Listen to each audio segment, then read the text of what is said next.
बिस्मिल्लाहिर्रहमानिर्रहीम। आज हम लोग सुपीरियर लर्निंग मैनेजमेंट सिस्टम चिमिंडा कैंपस से बायोलॉजी पार्ट 1 के चैप्टर नंबर 11 का टॉपिक स्टार्ट करेंगे आज सेलुलर रेस्पिरेशन। सबसे पहले देखते हैं सेलुलर रेस्पिरेशन क्या है। तो सेलुलर रेस्पिरेशन के अंदर हम लोग कहते हैं कि दी सेलुलर रेस्पिरेशन में बी सब डिवाइडेड इनटू 4 स्टेजेस के जो सेलुलर रेस्पिरेशन है इसको फर्दर जो है वो 4 सब स्टेजेस के अंदर जो है वो डिवाइड किया हुआ है। नंबर 1 पर ग्लाइकोलाइसिस, नंबर 2 पर पायरुविक एसिड ऑक्सीडेशन, नंबर 3 पर क्रेब्स साइकिल और सिट्रिक एसिड साइकिल, नंबर 4 पर रेस्पिरेटरी चेन। कहते हैं out of these stages the first occurs in the cytosol के इन स्टेजेस के अंदर जो सबसे पहली वाली है वो साइटोसोल में होती है for which oxygen is not essential, जिसके लिए ऑक्सीजन का होना जरूरी नहीं है। While the other 3 occur with in the mitochondria, बाकी जो तीनों हैं वो माइटोकॉन्ड्रिया के अंदर होते हैं where the presence of oxygen is essential, जिसके लिए ऑक्सीजन का होना जरूरी है। तो सबसे पहले इसमें से जो मेजर एक इंपॉर्टेंट लॉन्ग क्वेश्चन है ग्लाइकोलाइसिस, इसको जो है वो स्टार्ट करते हैं। ग्लाइकोलाइसिस भी पढ़ सकते हैं, ग्लाइकोलाइसिस भी पढ़ सकते हैं, मतलब जिसमें ग्लूकोज का मॉलिक्यूल टूटता है और आगे जो है वो पायरुविक एसिड के 2 मॉलिक्यूल बन जाते हैं। कहते हैं ग्लाइकोलाइसिस क्या है कि glycolysis is the breakdown of glucose up to the formation of pyruvic acid, की ये ग्लूकोज की ब्रेकडाउन है जब तक जो पायरुविक एसिड नहीं बनता। कहता है glycolysis can take place both in the absence और प्रेजेंस ऑफ ऑक्सीजन, के दोनों केसेस में हो सकती है, ऑक्सीजन की प्रेजेंस में भी और एब्सेंस में भी। अगर ऑक्सीजन की एब्सेंस में होती है तो वो एनारोबिक जो है वो कंडीशन होगी, अगर जो प्रेजेंस में हो रही है तो वो एरोबिक कंडीशन होगी। कहते हैं in both the end product of glucose breakdown is pyruvic acid, दोनों केसेस में जो प्रोडक्ट बनता है वो पायरुविक एसिड ही बनता है। तो the breakdown of glucose take place in a series of step each characterized by specific enzyme, कि जो ग्लाइकोलाइसिस का जो प्रोसेस है ये मुख्तलिफ स्टेप्स के अंदर होता है, हर एक को जो है खास तरह के एंजाइम कंट्रोल करते हैं। कहते हैं all these enzymes are found dissolved in the cytosol, के सारे एंजाइम जो है साइटोसोल के अंदर जो है वो डिसॉल्व होते हैं। In addition to the enzyme ATP and coenzyme, के एंजाइम के साथ साथ ATP भी और कोएंजाइम जैसे कि NAD nicotine amide di adenine di nucleotide are also essential, ये भी जो है वो जरूरी होते हैं।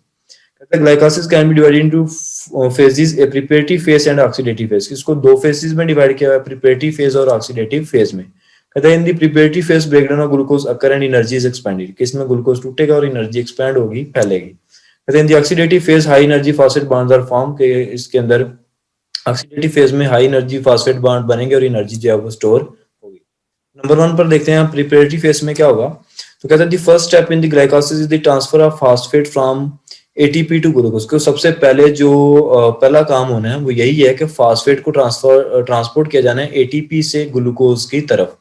कहते हैं as a result a molecule of glucose 6 phosphate is found, कि इसके रिजल्ट पर ग्लूकोज का मॉलिक्यूल होगा जिसकी 6 पोजीशन पर फॉस्फेट आकर लग जाएगा, जिसको हम लोग नाम देंगे ग्लूकोज 6 फॉस्फेट, ये बन जाएगा। कहता है an enzyme catalyse the conversion of glucose 6 phosphate to its isomer, कि एक एंजाइम इसी ग्लूकोज 6 फॉस्फेट को उसके आइसोमर में कन्वर्ट कर देगा फ्रुक्टोज 6 फॉस्फेट के अंदर।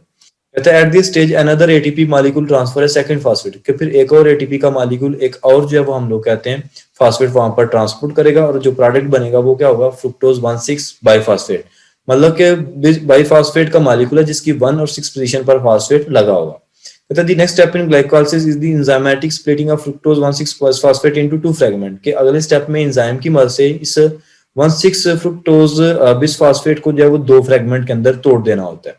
अच्छा, each of this molecule contain 3 carbon atom, के दोनों के अंदर जो है वो 3 ही कार्बन के एटम्स मौजूद होंगे। वन इज कॉल्ड 3 फॉस्फोग्लिसरल्डिहाइड, एक को हम लोग 3 फॉस्फोग्लिसरल्डिहाइड कहेंगे, 3 पीजीएल शॉर्ट फॉर्म में भी कह सकते हैं, और यहाँ उसको ग्लिसरल्डिहाइड 3 फॉस्फेट G3P भी कह सकते हैं। While other is dihydroxy acetone phosphate, जो दूसरे होंगे वो डाइहाइड्रोक्सी एसीटोन फॉस्फेट कहते हैं। कहते हैं these 2 molecules are isomers in fact are readily interconvertible by yet another enzyme of glycolysis। कहते हैं ये दोनों मॉलिक्यूल्स जो 3PGAL है और G3P है, ये इंटरकन्वर्टेबल होते हैं, कि एक दूसरे में कन्वर्ट हो सकते हैं, जिसको हम लोग कहते हैं कि एंजाइम इनको कन्वर्ट करता है। ये हमारे पास दूसरी फेज आ जाती है। फिर इसके अंदर ऑक्सीडेटिव फेज, तो इसको हम लोग पे ऑफ भी कहते हैं, कि इसके अंदर बेसिकली जो है वो नेट गेन जो है वो हमें हासिल होता है। कहते हैं the next step in glycolysis is the crucial to this process, तो जो नेक्स्ट स्टेप है ग्लाइकोलाइसिस का वो क्रूशियल है, थोड़ा सा डिफिकल्ट है। कहता है 2 इलेक्ट्रॉन्स और 2 hydrogen atom are removed from the molecule of PGAL, जो फॉस्फोग्लिसरल्डिहाइड का मॉलिक्यूल है उसमें से 2 इलेक्ट्रॉन या 2 हाइड्रोजन हम लोग कहते हैं कि रिमूव किए जाते हैं, ट्रांसफर टू NAD, और NAD को ट्रांसफर कर दिए जाते हैं निकोटीन एडेनिन डाइन्यूक्लियोटाइड की तरफ। This is of course an oxidation reduction reaction, कि ये ऑक्सीडेशन रिडक्शन रिएक्शन है with the PGL being oxidized and the NAD reduced, कि जिसमें PGAL मतलब फॉस्फोग्लिसरल्डिहाइड की हम लोग कहते हैं ऑक्सीडेशन होती है और NAD की रिडक्शन होती है। So during this reaction, a second phosphate group is donated to the molecule of inorganic phosphate present in the cell, कि एक और फास्फेट का मालिक्यूल जो है वो हम लोग कहते हैं डोनेट किया जाता है एक इनऑर्गेनिक मालिक्यूल को, जो इनऑर्गेनिक फास्फेट जो कि सेल के अंदर जो है वो प्रेजेंट होता है, वो डोनेट किया जाता है। The resulting molecule is called 1,3 by phosphoglycerate. जो इसके रिजल्ट पर मालिक्यूल बनेगा उसको हम लोग 1,3 बीपीजी भी कहते हैं, मतलब 1,3 बाई फास्फोग्लिसरेट कहते हैं। Thus, the oxidation of PGR is an energy yielding process। कि ये एक एनर्जी yielding process है। Thus, high energy phosphate bond is created in this molecule। और यहाँ पर हाई एनर्जी बॉन्ड जो है वो क्रिएट हो जाएगा। कहता है at the next very step in glycolysis this phosphate group is transfer to a molecule of adenosine diphosphate. कि अगले ही स्टेप के अंदर उस मॉलिक्यूल को जो है वो एडीपी को ट्रांसपोर्ट कर दिया जाता है, कन्वर्टेड इनटू एटीपी, और वो उसको एटीपी के अंदर कन्वर्ट कर देता है। मतलब एडीपी के साथ फास्फेट मिलता है और वो एटीपी में कन्वर्ट हो जाता है। The end product of this reaction is 3 phosphoglycerate. और इसका जो एंड प्रोडक्ट होता है वो 3 पीजी होता है, 3 phosphoglycerate. in the next step 3 pg is converted to 2 phosphoglycerate। उसको अगले स्टेप में ही जो है वो 2 phosphoglycerate में कन्वर्ट किया जाता है। From 2 pg molecule of water is removed. उसमें से वाटर के मॉलिक्यूल को रिमूव किया जाता है। And the product is known as a phosphoenol pyruvate. और उसके रिजल्ट पर जो वाटर के रिमूव के करने के बाद मॉलिक्यूल बनता है उसको पीईपी कहते हैं, मतलब फास्फोफिनोल पायरेट कहते हैं। तो इसमें फिर नेक्स्ट कहता है कि PEP then give up its high energy phosphate to convert a second molecule of ADP. तो ये जो पीईपी है कि एक और जब हमें जो वो फास्फेट देता है जो कि एडीपी के साथ मिलेगा और एटीपी बना देगा। मतलब दी प्रोडक्ट इज पायरेट या पायरुविक एसिड। और जो प्रोडक्ट बनता है वो आगे पायरेट या पायरुविक एसिड होगा। It is equal to half glucose molecule, जो कि ग्लूकोज के हाफ मॉलिक्यूल के इक्वल होगा। That has been oxidised to the extent of losing 2 electron. जो इसको हम लोग कहते हैं कि जब ऑक्सीडाइज किया था कि जिसके पास एक्सटेंट है, एबिलिटी है कि वो 2 इलेक्ट्रॉन्स को डोनेट कर सकते हैं। इसके फ्लो चार्ट को अगर देखें तो इसको एक्सप्लेन किया हुआ है सारे रिएक्शंस को। नंबर 1 पर ये ग्लूकोज था, इसमें ये एटीपी से फास्फेट ऐड होता है, तो ये ग्लूकोज 6 फास्फेट में ऐड हो जाता है। उसको उसी के ही आइसोमर में फ्रुक्टोज 6 फास्फेट में एंजाइम की मदद से कन्वर्ट कर दिया जाता है। फिर इसमें एक और एटीपी का मॉलिक्यूल ऐड होता है, एक पोजीशन 6 पर आ जाएगा और एक 1 पर आ जाएगा, और मॉलिक्यूल जो बनेगा उसका नाम होगा फ्रुक्टोज 1,6 बाई फास्फेट। कहता है ये टूटेगा, स्प्लिट होगा, किस किस में कन्वर्ट होगा, ये डीएपी में और जी3पी में होगा। मतलब दोनों ही एक दूसरे के आइसोमर इंटर कन्वर्ट हो सकते हैं। मोस्टली हम लोग जी3पी को लेते हैं। अब ये जी3पी सेम रिएक्शन जो इस तरफ होगा वही वाला रिएक्शन इसी तरफ हो रहा होगा।